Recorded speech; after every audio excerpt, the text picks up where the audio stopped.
बात करते हैं डॉक्टर स्ट्रेंज 2 के प्लॉट के बारे में, जहाँ की इस प्लॉट लिंक में ये मेंशन किया गया है कि इस फिल्म की शुरुआत होती है हमारे डॉक्टर स्ट्रेंज, वॉन्ग और अमेरिका सैवेज के साथ, जहाँ की हमें देखने को मिलता है कि हमारे टिपिकल सैम रेमी के स्टाइल में काफी सारे हॉरर सीन्स को शूट किया गया है। जिस सीन के अंदर हमारे डॉक्टर स्ट्रेंज, वॉन्ग और अमेरिका सैवेज किसी एक अननोन एंड अनसीन फोर्स से यानी कि एक अनसीन पावर से वो लोग आपस में फाइट कर रहे होते हैं। ये तीनों ही सुपर हीरोज एक अजीब से ना दिखने वाले फोर्स से लड़ रहे होते हैं, जहाँ की वो मल्टीवर्स में यानी कि यूनिवर्स टू यूनिवर्स ट्रैवल करते हुए उससे भागने की कोशिश कर रहे होते हैं। और इसी जर्नी में हमारे डॉक्टर स्ट्रेंज एंड वॉन्ग की डेथ हो जाती है, जिसके बाद अमेरिका सैवेज मरे हुए डॉक्टर स्ट्रेंज के बॉडी को मार्वल सिनेमैटिक यूनिवर्स के मेन टाइमलाइन में लेकर आती है। यहाँ पर वॉन्ग और डॉक्टर स्ट्रेंज की डेथ वो बहुत ज्यादा वायलेंट होने वाली है। जैसा कि आपको पता ही है कि हमारे सैम राइमी की एक हॉरर टोन के ऊपर ये बेस्ट फिल्म होने वाली है, जहाँ की हमें कुछ बहुत ही हाई लेवल वाली मारदार देखने को मिलेगी। खैर इसके बाद हमारे डॉक्टर स्टीफन स्ट्रेंज वो नींद से जगते हैं, जहाँ की उन्हें ये रियलाइज होता है कि ये सब एक्चुअली में फेक था, यानी कि बस ये उनका ड्रीम था और एक्चुअल में ऐसा कुछ भी नहीं हुआ है। जिसके बाद हमें पता लगता है कि हमारे डॉक्टर स्ट्रेंज वो किसी प्रॉब्लम से गुजर रहे होते हैं। जिस तरीके से एवेंजर्स एंड गेम और फिर स्पाइडरमैन नो वे होम में हमारे डॉक्टर स्ट्रेंज ने मल्टीवर्स, रियलिटीज, स्पेस और टाइम के साथ छेड़छाड़ की है, उन सभी का असर हमें ग्रेजुअली देखने को मिलता है।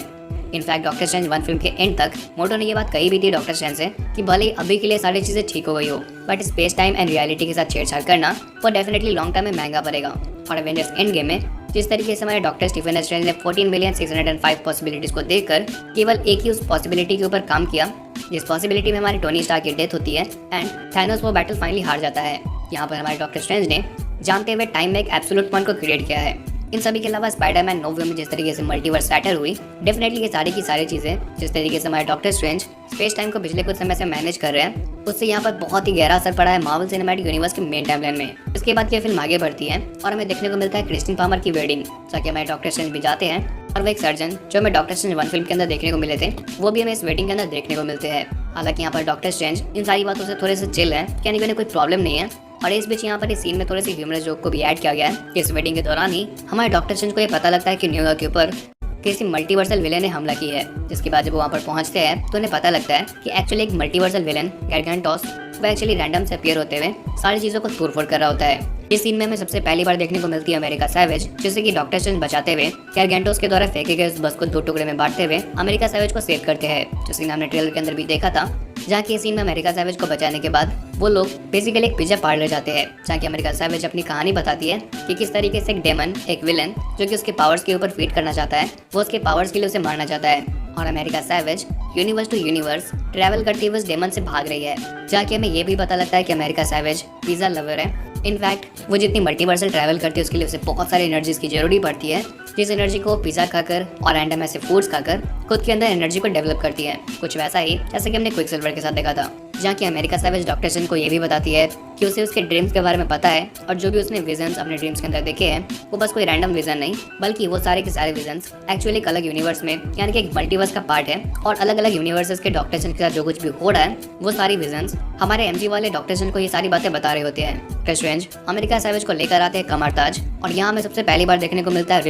रिंत्रा का रोल इस फिल्म के अंदर एडम ह्यूजिल प्ले करने वाले हैं, ताकि इस फिल्म के अंदर डॉक्टर स्ट्रेंज अमेरिका सैवेज को रिंत्रा के पास छोड़कर जाने वाले हैं, ताकि रिंत्रा अमेरिका सैवेज को प्रोटेक्ट कर सके। और इतने सारे मल्टीवर्स के मैडनेस को देखते हुए हमारे डॉक्टर स्ट्रेंज ये फाइनली डिसाइड करते हैं कि वो इतनी सारी चीज़ों को खुद से हैंडल नहीं कर सकते, जिसके लिए वो जाते हैं वांडा के पास उसकी हेल्प लेने, जहाँ की हमें देखने को मिलता है कि वांडा जो कि पिछले काफी समय से डार्क होल बुक को पढ़ रही है और उसने अब तक ये बुक कंप्लीट नहीं किया है, वो बेसिकली एक गार्डन टाइप के एरिया में रह रही होती है। ये बहुत ही कुछ वैसा ही होने वाला है जैसे कि हमने वांडा विजन के एंड क्रेडिट सीन के अंदर देखा था। डॉक्टर स्ट्रेंज से मिलते ही वांडा उनसे माफी मांगती है, क्योंकि उसने ऑब्वियसली एक पूरे के पूरे शहर को अपने कब्जे में रखा था और जो कुछ भी वांडा ने वांडा विजन के इवेंट में वेस्ट व्यू में किया था उसके लिए वो डॉक्टर स्ट्रेंज से माफी मांगती है। उनसे कहती है कि जो कुछ भी उसने किया है वो उसके लिए बहुत सॉरी है एंड उसने अपनी सबक सीख ली है। हालांकि यहाँ पर हमारे डॉक्टर स्ट्रेंज उसे बताते हैं कि वो यहाँ पर वेस्टव्यू के बारे में बात करने नहीं आए, बल्कि वो यहाँ पर एक्चुअली में मल्टीवर्स के रिगार्डिंग वांडा से हेल्प लेने आए हैं। इनफैक्ट डॉक्टर स्ट्रेंज को ये भी पता है कि किस तरीके से वांडा ने वेस्टव्यू के अंदर एक अलग विजन एंड क्विकसिल्वर के एक डॉपलगैंगर को भी खुद से क्रिएट किया था। हालांकि जो बात यहाँ पर हमारे डॉक्टर स्ट्रेंज को पता नहीं है वो ये है कि हमारी वांडा एक्चुअली में काफी टाइम से डार्क होल बुक को पढ़ते हुए उसे करप्ट होकर, क्योंकि आपको पता ही होगा कि डार्क होल बुक को पढ़ने वाला अंदर ही अंदर ग्रेजुअली करप्ट हो जाता है, और ऐसे ही हमारी Wanda Maximoff dark hole book को पढ़ते हुए करप्ट हो रही है। और इनफैक्ट जितने भी मल्टीवर्सल मैडनेस हमें देखने को मिल रही है उन सब के पीछे एक्चुअली हमारी वांडा मैक्सिमॉफ ही है, जो कि हमारे एमसीयू के मेन टाइमलाइन वाली होने वाली है। वही सारे के सारे डेमन्स को अमेरिका सैवेज के पीछे भेज रही है ताकि उसके पावर्स को वो कंज्यूम कर सके, जिसकी मदद से अपने चिल्ड्रन बिली एंड टॉमी को रिवाइव कर सके, जहाँ की डार्क होल बुक वांडा को करप्ट करते हुए ऐसा फील करा रही है कि उसके children Billy and Tommy multiverse में कहीं फंसे हुए हैं। हालांकि ऐसा एक्चुअल में कुछ भी सीन नहीं है। और Wanda universe to universe travel करते हुए अपने चिल्ड्रंस को ढूंढ सके, इसलिए वो अमेरिका सैवेज के पावर्स को छीनना चाहती है। हालांकि इस पॉइंट पे वांडा डॉक्टर स्ट्रेंज की मदद करने से डिनाई करती है और वो डॉक्टर स्ट्रेंज से कहती है कि मल्टीवर्स के रिगार्डिंग उसके पास कोई ज्यादा नॉलेज नहीं है और वो डॉक्टर स्ट्रेंज की किसी भी तरीके से मदद नहीं कर सकती। तो इसके बाद हमारे डॉक्टर स्ट्रेंज वहाँ से हालांकि चले जाते हैं, बट वहाँ पर आता है कोई एक और विलन, जैसे कि हम पहले भी एमसीयू में देख चुके हैं। अब ये कौन होने वाला है और आगे क्या होगा उसके बारे में हम जानेंगे इस वीडियो के नेक्स्ट पार्ट में, जाके हम इस फिल्म की स्टोरी को आगे कंटिन्यू करेंगे। आई नो कि आप में से बहुत सारे लोग बहुत ज्यादा एक्साइटेड हो और ट्रस्ट में मैं भी इतना एक्साइटेड हूँ आप लोगों के साथ ये सारी की सारी इन्फॉर्मेशन शेयर करने के लिए। एंड मैं कोशिश करूंगा कि अगर पॉसिबल हुआ तो इसके नेक्स्ट पार्ट को भी एडिट करके किस तरीके से आज ही रिलीज कर दी जाए। बाकी I try my best, but अगर आज वीडियो नहीं आ पाई देन डेफिनेटली आप लोगों को कल तक तो वीडियो देखने को मिल ही जाएगी। बाकी आज की इस वीडियो को फाइनली यहाँ पर एंड करते हैं और मिलते हैं बहुत ही जल्द अगले वीडियो में। Till then good bye.